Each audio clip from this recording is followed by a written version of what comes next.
Let's get started with today's story. The sound of the doorbell jolted me out of my focus on the TV. My curiosity spiked, and I walked over to the door, peering through the peephole. I couldn't believe it. How on earth had she found me? I debated just going back to the couch and ignoring the ringing, but I knew if she'd gone to this trouble, she wasn't leaving until she got whatever she wanted. I hooked up the safety chain, opened the door just a crack so we could see each other, and asked, "What do you want to talk about?" "Didn't the way I left tell you that I had no interest in ever seeing you again, let alone talking to you? I don't even know why you left. I came home, and you were just gone. No note, no explanation, just an empty closet where your things used to be." "You're joking, right? How could you not know? I know you heard me when I told you exactly what would happen if you went through with your plan." "Can I come in? Might as well get it over with," I figured. I unhooked the chain, stepped aside, and let her in. She sat on the couch, looking around as though she'd never been here before, and asked for a glass of water. As I went to get it, memories of the night that started it all came flooding back. I'd come home from work to find my wife, Laura, dressed to the nines. I didn't know we had plans to go out. I'd said, "We don't. I have a date tonight." "A date? With who?" "You don't know him. Just a guy from work." "A guy from work? Does he know you're married?" "That doesn't matter. Nothing's going to happen between us. Besides, I didn't want to go to Linda's birthday party alone, and since you refused to go with me, I figured I'd go with him." "You know why I refused to go. I can't stand Linda, and I don't want you hanging around her either." "Get used to it, Ben. She's been my best friend since elementary school, and I'm not cutting her off just because you don't like her." "I don't like her because she's been divorced 4 times, every time due to cheating. And I don't like going to her parties because of all the drugs around." "So because she cheated, you think I'm going to?" "Be honest. Look at how you're dressed for this friend from work. It's obvious you're dressing for him, and I can only think of one reason you'd do that." "That's a horrible thing to say." "No, it's not. What did you wear to the last party at Linda's?" "Jeans and a sweater. But now you're in a little black dress, dressed to catch someone's eye. I know Linda's been trying to get you to join in her festivities for years. Seems like you finally decided to give it a try." "You're wrong. It's not like that. Easy enough to prove me wrong. Don't go. Stay here with me." "I can't. Greg's counting on me. All I can say, Laura, is that if you walk out that door, you're walking out on this marriage." "You're being ridiculous. This won't hurt us at all." "Goodbye, then," I said as she turned to leave. I think she heard the finality in my voice because she hesitated for a moment before heading out. Did I overreact? I didn't think so. I knew what Linda's parties were like, and though Laura hadn't joined in before, she'd stayed late enough to know what went on. I'd heard Linda urging her on. "Come on, Laura, your husband will never know." Laura would laugh it off, though sometimes too casually for my liking. I tried to talk Laura out of spending time with Linda for years, but that BFF connection was hard to break. That night, I lay awake wondering what to do. Divorce crossed my mind, but without proof of cheating, I was unsure. Could I live with her lack of regard? We'd had 7 pretty great years together, but Linda was a constant thorn in our relationship. One might wonder why I didn't just confront her sooner. I wanted to know if Laura would actually cross the line. Confronting her might just push her to be sneakier about it, and I'd never know. But if she did it at Linda's, I had friends who'd tell me. So I went to bed undecided. The ringing phone woke me. Glancing at the clock, I saw it was just past 1 o'clock in the morning. My stomach clenched as I reached for the receiver. "Hello." "Hey, idiot, did I wake you up?" "What do you want, Linda?" Just thought you should know your wife finally found herself a real man." "What are you talking about?" "Exactly what I said. Laura's finally with someone who knows what she needs. Here, listen." My heart sank as sounds of intimacy crackled through the line, and then I heard her voice. "Yes, please, harder," clear as day. I slammed the phone down, but 30 seconds later, it rang again.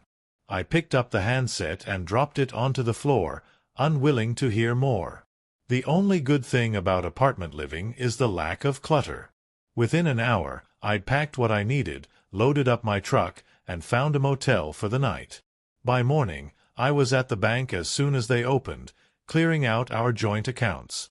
Then I went to my job, told my boss I was quitting, and explained why. He understood, cut me my last check, and helped me load my tools. Since about 7 that morning, my phone had been buzzing non-stop with calls from Laura. I finally switched it off and decided to get a new number.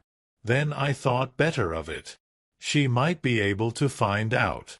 I tossed the phone in the trash and picked up a cheap prepaid one from a local store.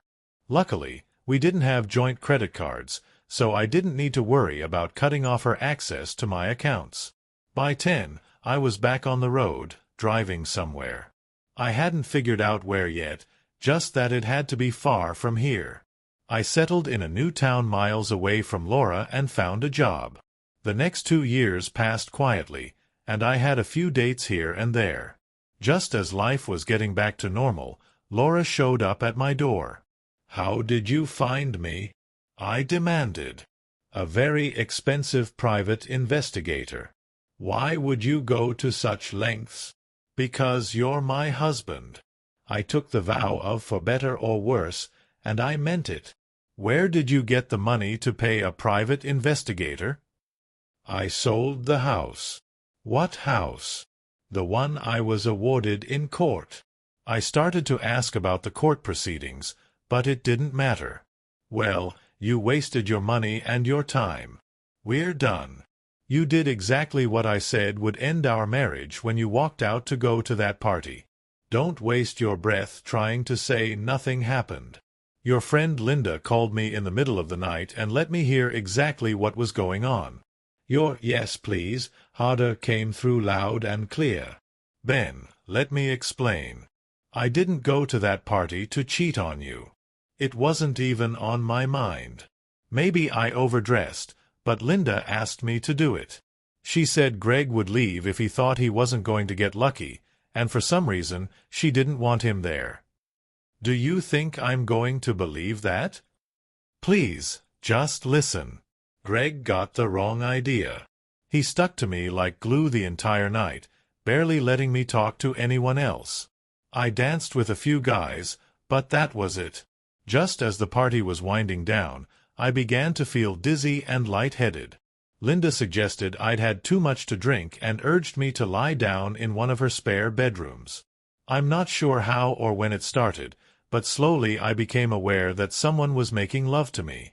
For a moment, I thought I was home in bed with you, until I heard someone say, "Hurry it up, will you? I'm next." Looking around, I saw Linda along with Greg and Mark. Several other guys were standing around without clothes, one of them apparently the next in line. You know me, Ben. You know how I get when we're intimate. I lose myself, becoming nothing but a vessel of pleasure. I don't know how many men were with me before I passed out. I woke up the next morning next to Ryan. He was propped up on his elbow, looking at me. I saw the expression on his face and asked, "What?" "Just never thought you would cheat on Ben. Glad you did, though. Hope to see more of you." I promptly slapped him across the cheek, got dressed, and headed to the hospital. I told the staff I thought I'd been given a date rape drug. They conducted tests and found traces of Rohypnol and ecstasy in my system, which led them to call the police. While I waited for them to arrive, I tried calling you but got no answer. I discovered why I couldn't reach you when I got home and found you gone. When the police finally spoke with me, I told them what I knew and what little I remembered. The first person they questioned was Ryan, who claimed he had no idea I was drugged. He didn't think anything of it, stating that this was just what happened at Linda's parties, and I was well aware of that. He said he figured I'd finally decided to give it a try. The police thought Greg must have played a part in what happened to me that night. When they pressured him, he turned on Linda, saying it was all her doing. She thought I really wanted to join in, so she decided to give me a little push. She figured that once the drugs wore off, I'd still be into it, that I'd love it and want to do it again. She was right about that. I did enjoy it. But she neglected to remember that I had told her repeatedly I wouldn't join in without you. You had to be on board for me to participate. After leaving the hospital and the police station, a police officer drove me home, and I realized why I hadn't been able to reach you. I broke down and cried for 2 days. Then I hired an attorney and sued everyone who had been at that party. Most of the suits were dismissed because they all gave the same excuse Ryan had. But the cases against Linda and Greg were valid because they had conspired against me. I won my lawsuits, but Linda had little to offer beyond her house. They asked if I would settle for that, and although she still owed $25,000 on it, I managed to pay it off with what I received from Greg and then sold it. Once I had the funds from selling the house, I hired a private investigator, and here I am. You wasted your money and time on the PI. For what? To get us back together. I love you and belong with you. You would have been smarter to spend your money on a lawyer to get a divorce. You could have used abandonment as grounds. I don't want a divorce, Ben. What you want or don't want doesn't matter to me anymore, Laura. I didn't do it willingly, Ben. But you did willingly walk out the door, despite me telling you that if you left, you were walking away from our marriage. You ignored my words and walked out that door. Again, the way I left should have told you I wouldn't waste my time or money getting here. I need to be here if I'm going to win us back. You're not paying any more attention to what I'm saying now than you did when you walked out on me that night. Listen closely, Laura. I don't want you. You can't win me back because I do not want to get back together with a woman who could do what you did. Damn it, Ben. Can't you see that I didn't do it of my own free will? I was drugged. You're the one not understanding things, Laura. It's not about what happened at Linda's, though I did expect it to happen and I warned you it likely would. It's about the total disrespect you showed before you left for your date. Your remark, "Don't be ridiculous, Ben. This won't hurt us at all," as you walked out that door to go on a date with another man, destroyed any chance we had. Now please leave. I need to get ready for dinner. I'm hungry. I'll eat with you, and we can talk. I'm going to convince you that you're wrong when you say we can't put things back together. Her words barely faded before the front door opened, and an incredibly attractive blonde walked in, calling out, "I'm home, babe. What's for dinner?" Then she saw Laura and asked, "Who is this?" "This is Laura. You've heard me mention her a time or two."